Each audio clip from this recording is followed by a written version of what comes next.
이 오디오북은 한국출판문화산업진흥원의 2020년 오디오북 제작 지원 사업 선정작입니다. 말글레터. 당신과 나누고 싶은 이야기가 있었다. 말과 글에 대한 김재화의 생각.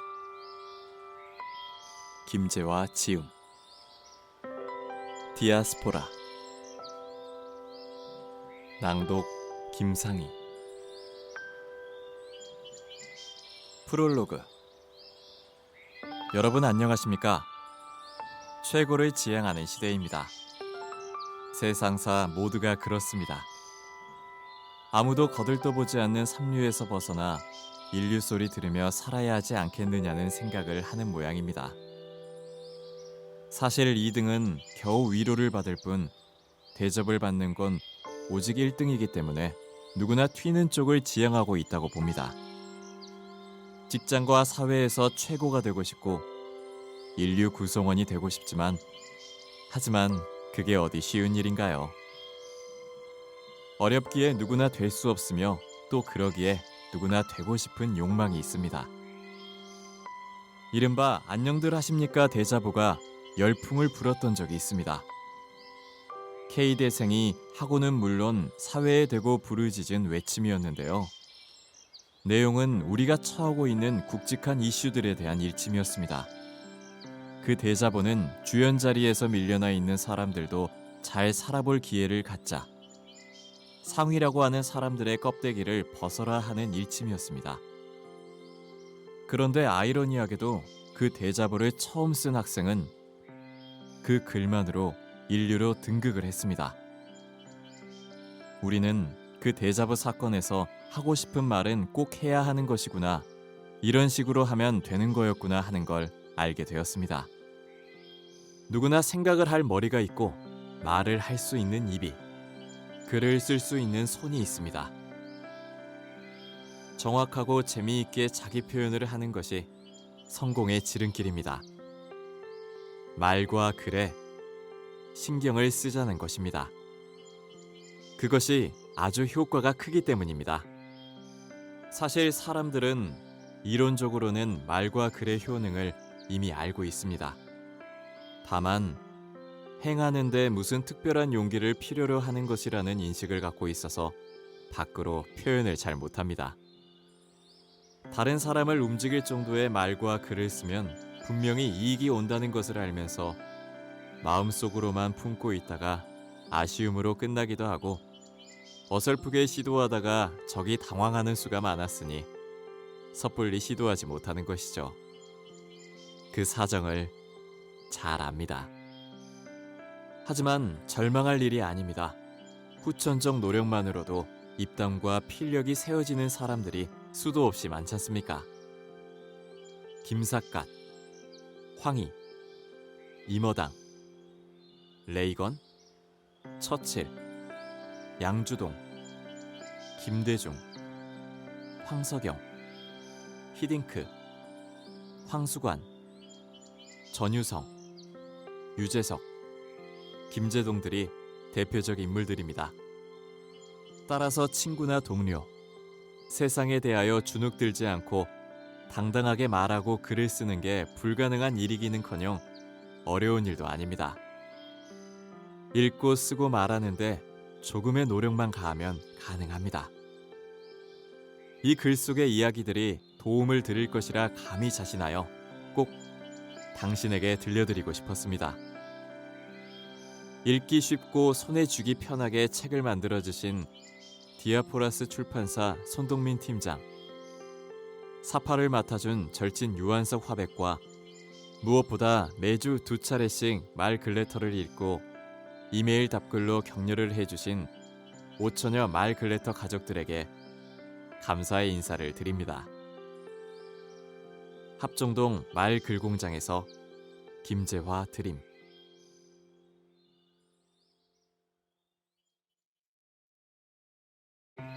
챕터 1. 살며 사랑하며.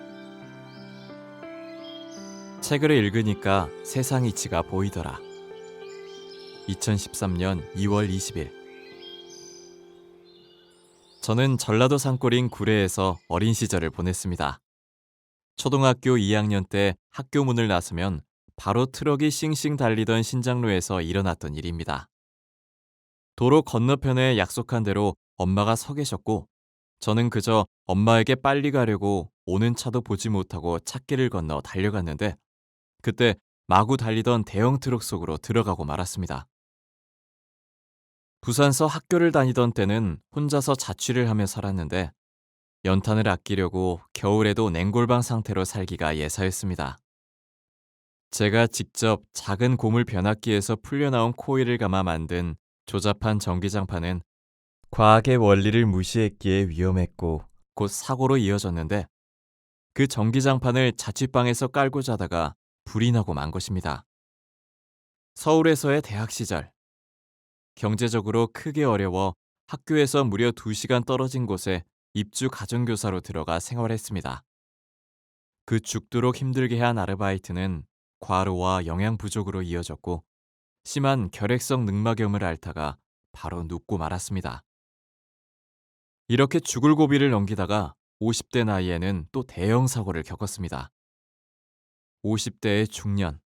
이 나이이면 다른 사람이 운전하는 차의 뒷좌석에 안전하게 가기도 하고, 그 어디를 가도 어흠 하고 뒷짐이나 지고 위험한 일이나 거친 일은 아랫사람에게 시킬 때이건만, 저는 그러지 못하고 살고 있다가 모 골프장서 3m 높이의 90도 수직벽 아래로 떨어지고 말았습니다. 그 추락사고는 큰 부상을 가져와 목숨은 괜찮지만 하반신 마비가 올 상황. 당시 의사의 진단에 처해진 적이 있었는데, 전 운명적으로 늘 위험 속에서 벗어나지 못하는 무슨 족쇄에 채워져 있는 모양입니다. 아니면 제 몸을 스스로 귀히 여기지 못하는 습관이 이 사고를 가져왔는지도 모릅니다. 제가 생명을 아예 잃을 수도 있었거나 몸을 크게 다쳐 걷기도 힘들 지경에 이르렀던 사고를 오래된 순서별로 나열해 본 것인데요. 그때마다 살아났습니다. 돌아보니 그 기간에 책을 읽으며 다시 일어설 의지를 가졌습니다. 두어 차례 병상에 오래 누워 있다가 비로소 깨달은 게 있습니다. 사람은 살아있다는 것. 그것만으로도 무척이나 신나고, 어쩜 아주 하찮은 일상인 제 손으로 숟가락을 들고 밥을 먹는 힘이 얼마나 크고 위대한지도 알게 됐고, 책을 읽으면 고통이 사라지더라는 것입니다. 제가 글을 쓰고 말을 하는 걸 보고 주변 사람들이 재주가 뛰어나다고 분에 넘치는 칭찬을 해주곤 합니다. 비법을 묻기도 하는데요. 독서. 그것밖에 없는 것 같습니다. 요즘 저는 시인 백석을 읽고 있는데, 여러분은 무슨 책을 읽고 계십니까? 책을 읽읍시다. 어떤 태도가 100점일까? 2013년 3월 19일. 인생을 100점짜리로 만들기 위해서는 어떤 게 주어져야 한다고 생각하십니까? 행운, 사랑, 돈, 행복, 성공 등이 다 중요하겠죠. 이런 계산을 한번 해볼까요? 영어 알파벳 A, B, C, D, E에서 X, Y, Z에 1, 2, 3, 4, 5에서 24, 25, 26점을 줍니다. 그러면 행운은 47, 사랑은 54, 돈은 72, 통솔력은 89, 지식은 96점이 나옵니다. 그런데 태도는 놀라지 마세요. 딱 100점이 됩니다. 태도, 곧 삶을 대하는 자세는 우리 삶을 열어가는 가장 소중한 길잡이라고 생각합니다. 우리 삶에서 많이 하는 것이나 남을 지휘하는 능력이 다소 있다 해도 그것이 다는 아닙니다. 자신에 대한 행동이나 말씨는 바꾸기는 어렵지만 노력하면 변화가 가능하다고 봅니다. 따라서 행복한 미래의 삶을 위해서는 우리가 매일 스스로 결정하고 선택해 나갈 수 있는 자신의 태도를 잘 가다듬는 것이 중요하다는 것이 제 생각입니다. 성공적인 삶을 사는 승자의 강점은 타고난 가문이나 학벌 또는 재능이 아니라 바로 지금 어떻게 삶에 부딪히는가 하는 태도에 달려 있다고 할 것입니다. 영웅 나폴레옹도 자신의 운명을 바꾸려면 우선 행동과 습관부터 바꾸라고 했습니다. 이는 가문, 외모, 학벌 같은 것에 너무 의존하지 말고 몸가짐, 생각가짐을 가다듬기에 열정을 쏟아야 한다는 말이 아닐까 싶습니다. 제가 오늘부터 4개월 동안 마포 합정동의 김재화 말글 스튜디오에서 스마트 커뮤니케이션 강좌를 엽니다. 오시는 분들에게 저는 지금보다 더 나은 운명을 만들어 드리려 합니다. 사실 제가 무슨 신통방통한 힘이 있겠습니까? 우리의 행동이나 자세를 바꾸는 태도를 함께 연구하자는 말씀을 줄기차게 하려는 것이죠. 관심 가져주시면 감사하겠습니다. 유머 구사는 노래방 법칙에 따라 2013년 4월 19일 1984년의 노래 연주기에 이어 1988년 우리나라에서 처음 컴퓨터 음악 연주기를 개발하는 데 성공. 세계 최초로 개발된 신기술을 인정받았는데요. 이것이 1991년 부산에서 첫 노래방의 탄생을 잇게 했다는군요. 암튼 단군 일의 가장 성업적인 업종이 노래방이라고 합니다. 그런데 이건 올바른 예의가 아니다 싶은 노래방 행태가 있습니다. 꼽아보자면 다른 사람이 부르는 노래를 더 크게 따라 부르거나 탬버린을 요란하게 흔드는 사람, 기계 조작으로 다른 사람이 예약해 놓은 노래를 다 삭제해버리는 경우일 거고요. 동요나 지나치게 엄숙한 가곡을 부르는 것도 분위기를 모르는 사람이겠죠. 또한 그 시끄러운 곳에서 노래 안 부르고 잠자는 사람이나 자기는 얌전하게 구경만 하다가 돌아서서 남의 흉내를 내거나 흉을 보는 태도도 안 좋다는 생각입니다. 그러나 제 경우는 다른 사람에게 노래를 시켜놓고 듣고 호응해주는 대신 고개를 돌리고 휴대폰 카톡 문자를 하거나 옆 사람과 이야기하는 사람이 가장 싫더군요. 노래방 이야기가 나왔으니까요. 유머나 기타 좀 튀는 말을 하는 방법으로 제가 명명한 노래방 법칙이라는 게 있는데 설명드려 보겠습니다. 노래방에서 노래 잘하고 점수 잘 받는 법이 있듯 말을 할 때도 이 방법대로 하면 돋보이니 응용해 보시기 바랍니다. 첫째, 남보다 먼저 하는 것입니다. 일반적으로 그나마 자신 있는 18번 곡은 한두 곡에 지나지 않지 않습니까? 그래서 앞 순서에 하면 내 노래를 남이 먼저 해서 내 레퍼토리가 죽고 마는 비극을 막을 수 있습니다. 둘째, 크게 하는 것입니다. 고함까지 지르라는 것은 아니고요. 다소 큰 목소리가 점수가 잘 나오듯 말도 크고 또렷한 음성으로 해야 합니다. 그래야 주목을 받습니다. 셋째, 신곡을 하는 것입니다. 잘 부른 옛가요보다 차라리 못 부른 최신곡이 멋져 보입니다. 유머나 어떤 이야기는 이미 남들이 다 아는 걸 해본들 그다지 재밌지가 않습니다. 넷째, 잘하는 한 곡으로 그쳐야 깔끔하고 실력이 들통나지 않는 게 노래이듯 유머도 그래야 합니다. 혹시 좌정을 웃겼다고 억지로 또 하면 흥미가 크게 반감하고 맙니다. 다섯째, 안무를 곁들이는 것이 노래를 살리듯 말에도 제스처가 꼭 필요합니다. 좀 못하는 노래를 춤이나 기타 동작이 덮어주듯 말을 할 때 손짓 하나라도 잘 쓰면 말의 맛을 훨씬 더 살릴 수 있습니다. 노래방 가실 때 유머 같은 건 알릴 때 꼭 참고하시기 바랍니다. 책의 나래 2013년 4월 22일 면사무소에서 퇴근해 오신 아버지가 뒤늦은 식사를 하실 때 작은 개다리 소반에 국어책을 놓고 큰 소리로 또랑또랑 읽었던 어릴 적 추억이 있습니다. 남에게 겨우 하는 유일한 제 자랑은 초등학교 때부터 무척이나 책 읽기를 좋아해서 글 쓰고 말하는 기술이 아주 조금은 있다는 것입니다. 20세기 문명인이 글을 모르는 사람이었다면 21세기 문명인은 글로 쓰인 책을 읽지 않는 사람이라고 말하고 싶습니다. 책 말고도 다른 것으로 정보를 취하고 교양을 닦을 수 있는데 무슨 말이냐고 항변하실 분들도 계시리라 생각합니다. 그러나 책만큼 인간과 세상을 알게 해주는 것이 없다는 마음이고 그래서 저는 계속 책의 훌륭한 효용 가치를 주장할 것입니다. 바로 오늘 23일은 어떤 달력에는 잘 나와 있지 않은 책의 날입니다. 책이 우리에게 얼마나 소중한 것이면 책의 날이 다 만들어졌겠습니까? 책을 읽자고요. 제 의견도 그렇고 다른 사람이 하나같이 말하는 독서 요령이 있습니다.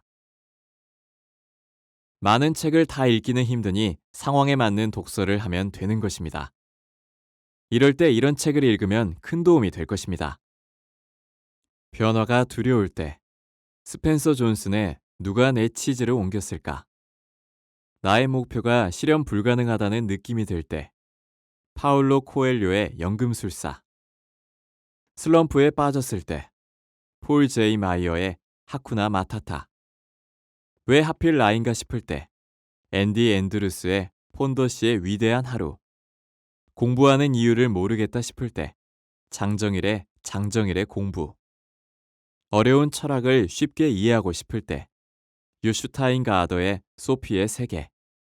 새로운 것, 좋은 것에 자꾸만 눈이 갈 때 법정 스님의 무소유. 좋은 친구들을 곁에 두고 싶을 때 데일 카네기의 카네기 인간관계론. 마음속에서 분노가 치밀어 오를 때 마르쿠스 아우렐리우스의 명상록. 자신이 하찮은 존재로 느껴질 때 악셀 하케의 작디 작은 임금님.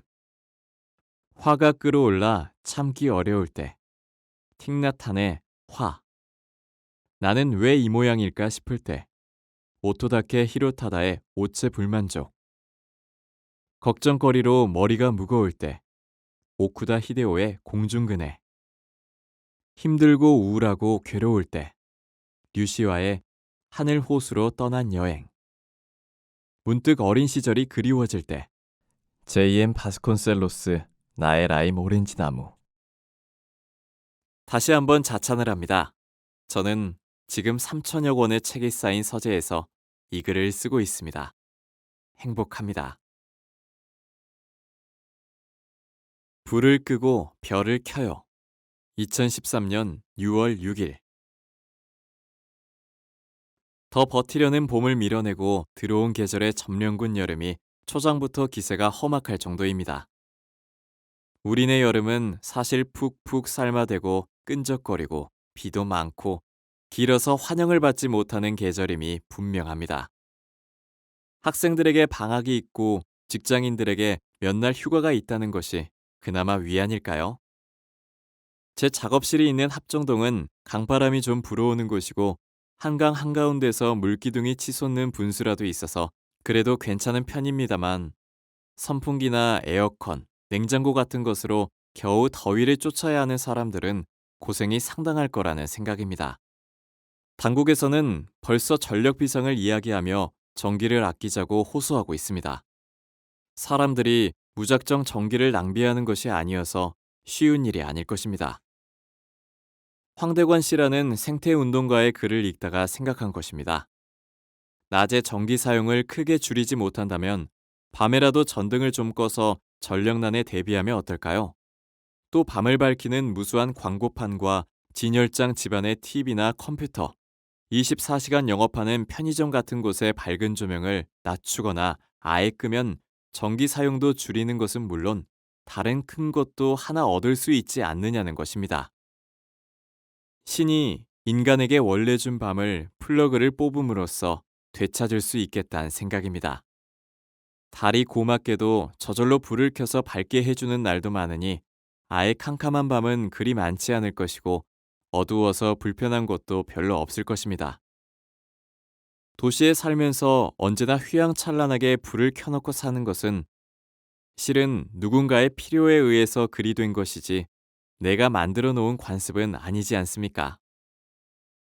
어둠 속에 있으면 생각도 깊어져 사색에도 좋고 기억도 잘 나고 소리도 잘 들려 참 좋더군요. 오직 한 번뿐인 삶을 눈부신 반짝거림에 넋이 분화비처럼 허둥대며 살고 있는 건 아닌지 어떤 땐 몸이 오싹합니다. 불을 끄고 별을 켜요. 결점마저 칭찬이 될 수 있다. 2013년 6월 21일. 우리말에서 그러나, 하지만, 따라서, 그러함에도 그래도나, 멋머지만 등의 접속사는 쓰임새가 아주 좋습니다. 그는 키는 작지만 잘생겼다와 그는 잘생겼지만 키는 작다라는 두 말을 비교해 보겠습니다. 앞의 말은 그가 다소 부족한 점이 있지만 결국은 괜찮다는 칭찬이 되고요. 뒤의 경우는 장점을 내세웠음에도 결국은 좋지 않다는 나쁜 평가가 되고 말았습니다. 그러니까 다시 설명하지만 그렇지만 등의 접속사를 사용하면 앞문장의 위력을 약화시킬 수 있고 뒤에 이어지는 문장을 부각시킬 수 있다는 것입니다. 스피치 훈련이 잘 된 사람은 필요에 따라 이런 말을 자유자재로 구사하는데요. 예컨대 결점이 많아도 꼭 죽여주고 싶은 사람일 때는 약점을 미리 앞에다 배치한 다음 뒤엔 크게 칭찬을 하는 것입니다. 그런가 하면 반대로 장점이 많아도 뭔가 얄미운 면이 있는 사람은 앞에 그가 내세울 만한 객관적 강점을 던져주고 뒤에 살짝 비꼬아 버립니다. 그러면 사실대로 말하면서도 같은 말이 칭찬이 되고 흉이 되는 것입니다. 우리는 거절에 익숙치 않습니다.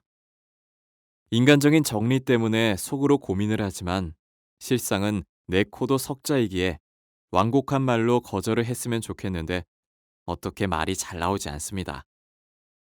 저도 예전에 아는 사람의 간청을 거절하지 못하고 무리하게 보험을 계약한 나머지 10여 년 동안 보험료를 꼬박꼬박 내느라 아주 힘들어한 적이 있었습니다.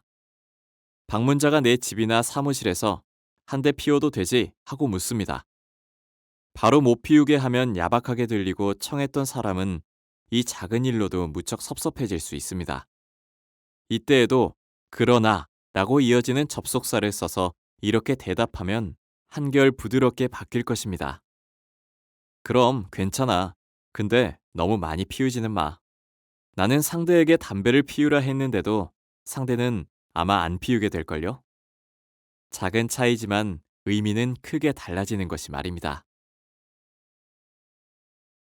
건망증을 이기는 비법을 아시나요? 2013년 7월 11일. 처음에는 깜짝 놀라고 불안한 마음이 들었다가 남들도 그런다는 것을 알고 다행이다라 생각하고 안도했습니다. 건망증은 말입니다. 언젠가부터 잘 알았던 지인의 이름이나 배우나 가수, 무슨 용어 같은 것들이 기억이 나지 않는 것입니다. 안방에 들어왔다가 지금 왜 들어왔지? 뭘 가지러 왔을 텐데 하다가 그냥 나온 적도 덜어 있고요. 왼손에 쥔 펜을 오른손으로 찾느라 허둥대고 음식점에서 가방을 두고 나오기도 하고 심지어는 가족의 생일이나 집 전화번호마저 생각나지 않을 때가 많습니다.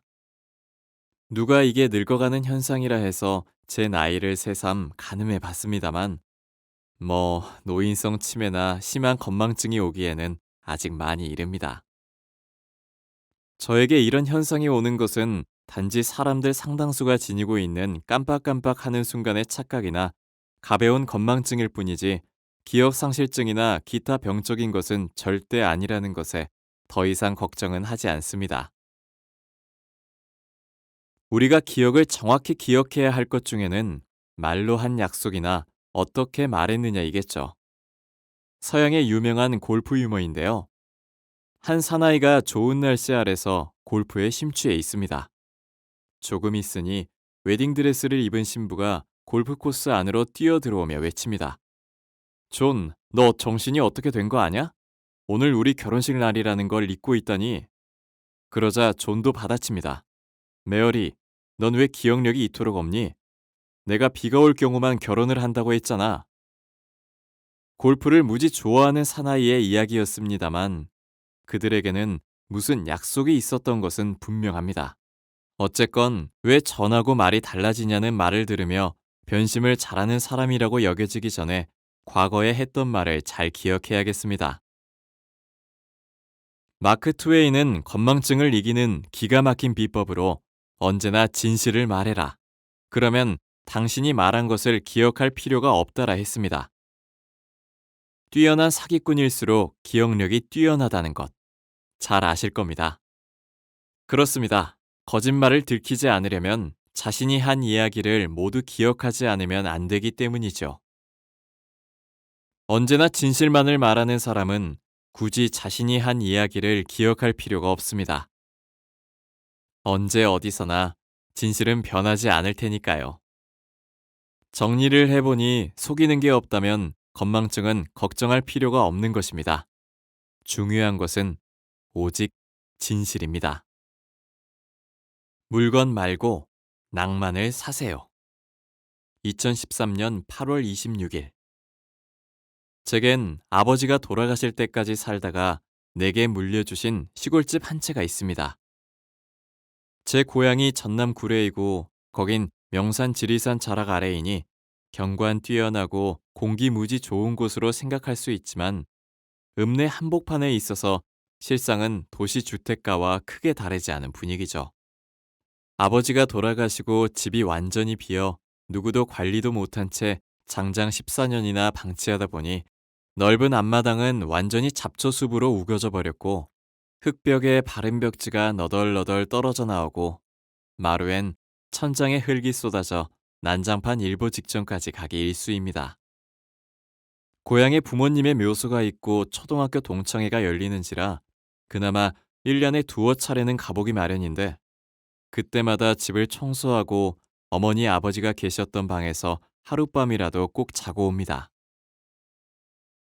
장기간 손을 보지 못한 데다 가뜩이나 오래된 집이라서 그야말로 곧 전설의 고향에 등장할 집이 돼버릴지도 모른다는 생각에 시골 부동산에 매물로 내놔봤습니다. 매입을 원한다는 사람이 나타나긴 하지만 이 트집 저 트집 다 잡고 난 다음에 준다는 돈이 한쪽 주머니도 채우지 못할 너무나 적은 금액이어서 쉽게 결정을 내리진 않았습니다. 또한 한편으로 생각하니 우리 여러 가족들이 장성하기 전까지 살았고 특히나 연로하신 아버지께서 만년에 정붙이고 계셨던 추억이 진하게 밴 집이어서 막상 팔려니 아깝기가 이만저만이 아니라는 생각도 듭니다. 누군가 집은 사가되 그 집에 얽혀있는 우리 가족들의 애틋한 추억은 가지지 말고 그대로 돌려주셨으면 합니다. 미국 뉴저지주에서 노부부가 집 팔기를 했던 실제 사연이 생각납니다. 늙은 부부가 집을 팔려 하자 지역의 중개업자가 신문에 광고를 내자고 해서 의뢰를 했답니다. 중개업자가 낸 광고 문안은 간단하지만 명료했습니다. 주택 한 채 팔 것임, 방 6개, 벽난로, 차고, 욕실 있음, 교통 편리함. 그러자 쉬이 집은 팔리지 않았고 이에 노부부는 직접 광고 문구를 써서 광고를 냈습니다. 우리는 이 집에서 정말 행복했습니다. 침실이 2개 이상 필요치 않아 이사하기로 마음먹었지만 정말 서운합니다. 봄에 불어오는 신선하고 풍요로운 공기를 원한다면, 여름에 정원의 시원한 나무 그늘을 기대한다면, 가을이면 음악을 들으며 널찍한 창너머로 보이는 경치를 감상하고 싶다면, 겨울이면 저녁에 온 가족이 따뜻한 난로가에 둘러앉아 커피를 마시는 걸 좋아한다면, 그럼 이 집을 사도 좋습니다. 이 광고가 나가자 일주일도 되지 않아 노부부는 집을 팔아 이사를 할 수 있었다고 합니다. 정과 추억이 묻어있지 않은 물건은 가치가 덜하다는 생각이 듭니다. 난설언스럽다. 2013년 9월 3일. 이태리 타월, 터키탕, 더치페이. 예전에 많이 썼던 이런 말들을 최근에는 떼수건, 증기탕, n분의 1로 바꿔서 사용합니다. 때를 미는 수건에 이태리란 이름이 붙게 된 이유는 원단이 이탈리아제였기 때문인데 정작 이탈리아에서는 전혀 사용하지 않는다고 하고요. 이탈리아 사람들이 우리가 이런 말을 쓰는 것에 몹시 언짢아 했다고 합니다. 터키탕은 사실 퇴폐 서비스가 곁들여진 사우나였습니다. 이 사실을 안 터키가 우리 정부에 공식적으로 항의를 해서 부랴부랴 바꿨습니다. 더치란 네덜란드 사람을 뜻하는데 이게 공평하게 나눠내는 것이 아닌 한턱 내기를 한다면서 각자 부담을 지우는 네덜란드인들의 인색함을 흉보는 말에서 나온 것이라 합니다. 특히 네덜란드 사람들과 오래전부터 감정이 나쁜 영국 사람들은 지금도 모든 부정적인 말 앞에 더치를 붙이기도 하죠. 한때 코리안 타임이라는 고약한 말이 있었다는 거 아시죠? 우리나라 사람들이 시간 약속을 잘 안 지킨다며 시간에 늦는 사람의 행태를 꼬집은 말로 아예 영어 사전에까지 올라간 썩 기분이 좋지 않은 말이었습니다. 그러나 지금은 다행히도 이런 말이랑 이런 습관도 사라진 것 같습니다. 또 하나, 우리 한국을 심히 부정적으로 여기고 부르는 이름이 있습니다. 아마 들으시면 놀라실 것입니다. 루마니아 수도 소피아 외곽에 코리아역이라는 이름의 기차역이 있는데요. 이름이 붙은 유래를 알면 참으로 부끄러워집니다. 어느 동네를 가로지르는 지점에 새로운 역이 생기게 됐는데요. 위쪽 아래쪽 사람들은 서로 기존의 자기네 동네 이름을 붙이길 원했습니다. 그러다가 사이가 좋던 사람들이 철길을 사이에 두고 돌팔매 싸움을 할 정도의 원수지간이 돼버린 것이죠. 고심하던 철도 당국에서 형제처럼 사이좋던 사람들이 철선을 사이에 두고 둘로 나눠 싸우는 모습이 철조망을 가운데 두고 남과 북이 싸우는 한반도의 상황을 생각했던 모양입니다. 그래서 코리아역이라 이름을 붙였다는데요. 우리랑 국교가 없을 때의 일이라 어떤 조치를 취하지 못했는데 지금은 바꿨는지 모르겠습니다. 여러분은 홍길동전 저자 허균의 누나로 조선 중기 최고의 여류 시인인 허난설원은 물론 잘 아시겠지만 난설원스럽다라는 부사도 아시는지요? 난설원 여사는 개인적으로 큰 슬픔을 많이 당했고 여성들의 사회적 억압에 늘 가슴 아파해했지만 문학으로 표현하며 고고한 자태를 잃지 않은 사람이죠. 그래서 마음의 아픔을 승화하고 조신한 몸가짐을 갖는 사람에게 난설원스럽다는 수식어를 붙여주자는 학계의 주장이 있었습니다. 계속 쓰면 좋지 않겠습니까? 세상에서 좋은 평가받기는 어려워 자칫하면 에이 누구누구 같은 X라는 말은 듣기 십상인데 우와 누구누구 같은 O 이란 칭송은 듣기 힘듭니다. 저를 잘 아시는 분들에게 장난스럽게 여쭤봅니다. 재화스럽다라는 말을 만든다면 어떤 경우에 써야 할까요? 저 기분이라도 좋으라고 괜찮은 의미 좀 붙여주세요. 글을 일찍 깨치면 나중에 술을 좋아한다네. 2013년 10월 6일. 핀란드 헬싱키대라면 그야말로 세계 유수 대학이어서 학문에 대한 연구 실적이 대단한 학교라는데요. 얼마 전에 아주 흥미로운 특별 추적 조사 결과를 발표했습니다. 이 학교 연구팀이 쌍둥이 형제 자매 3,000쌍을 대상으로 소화기의 읽고 쓰기 능력과 성인이 된 이후 음주 습관의 상관관계를 수년간 추적했더니 어려서 일찍 글을 깨친 사람일수록 그렇지 않은 사람보다 애주가가 될 가능성이 매우 높은 결과가 나타났다는 것입니다. 연구팀의 말인즉 같은 부모에서 태어난 쌍둥이라도 일찍 글을 깨우친 쪽은 다른 쌍둥이 형제나 자매보다 술을 더 많이 마시고 음주 횟수도 최대 4배 이상 많은 경향을 보였다고 밝혔습니다. 저는 비교적 말과 글을 빨리 깨우쳤던 것 같습니다. 제가 요즘에도 어머니처럼 나이 차이가 많은 큰 누님에게 듣는 옛날 이야기입니다. 부모님이나 누님 따라 동네에 나가면 어른들은 제 손에 막대기를 쥐어주면서 마을 지명이나 제 가족 또는 다른 유명인들의 이름을 쓰라고 했고 저는 땅바닥에 시키는 대로 썼습니다. 신동명필은 뭐든지 제대로 썼던 모양입니다. 박수가 터져 나오고 부상으로 사탕이나 1환, 2환의 상금도 얻을 수 있었습니다. 지금도 어렴풋이 생각나는 그 일이 제 나이 겨우 4, 5세였다고 하니 그 당시 유아원 등 조기 교육 환경 전혀 없는 지리산 산골 아래 동네서 나고 자란 아이가 총명하기가 하늘을 찔렀고 기억력도 가히 역사를 흔들 정도로 신통방통했던 모양입니다. 여러분은 제가 다음 말로 뭘 할지 다 짐작하셨을 것입니다. 그렇습니다. 저는 술을 상당히 좋아합니다. 다만 술이 센 것은 아니고요. 격이 없는 모습과 대화가 허용되고 유쾌한 조크가 터져나오는 술자리의 분위기를 즐긴다는 것이 맞을 것입니다. 글을 빨리 익히면 술을 좋아하는 이런 상관성에 대한 연구 논문으로 다시 돌아가 보면요.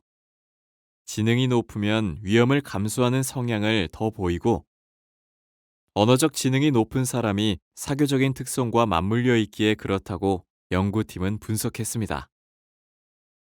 또 말을 일찍 깨우친 조사 대상자는 그렇지 않은 경우보다 친구가 많은 경향을 보였다고 덧붙이기도 했답니다.